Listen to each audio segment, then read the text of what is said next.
let's take a look at what's going on in the world now.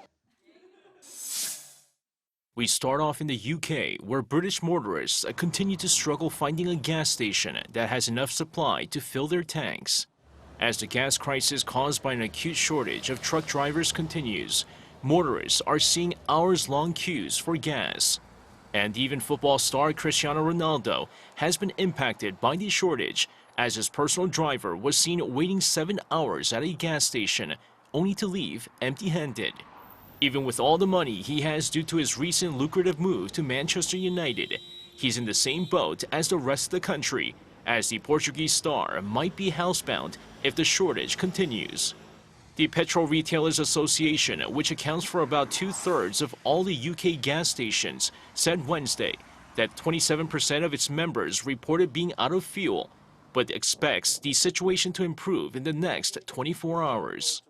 The chaotic week saw fights break out at gas stations, as British ministers have repeatedly said the crisis is easing, despite ordering soldiers to start driving fuel trucks.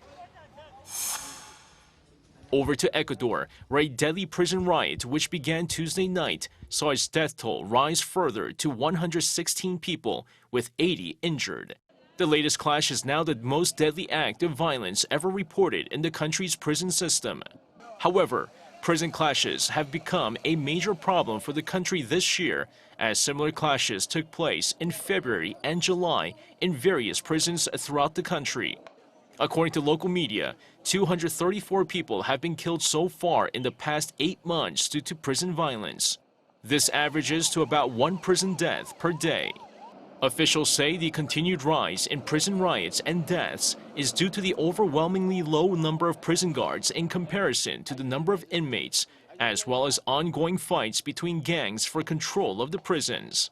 Meanwhile, Ecuador's President Guillermo Lasso says the state will assist the families of the dead and injured, adding that he would send additional security forces and free up funds to avoid another violent riot.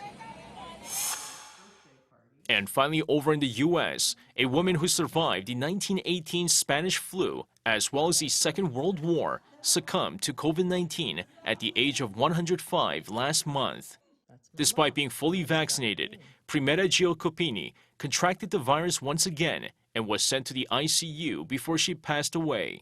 The centenarian was just 2 years old when her mother died of the Spanish flu in 1918, as that pandemic killed more than 675,000 Americans, a death toll eclipsed last month by the COVID-19 pandemic.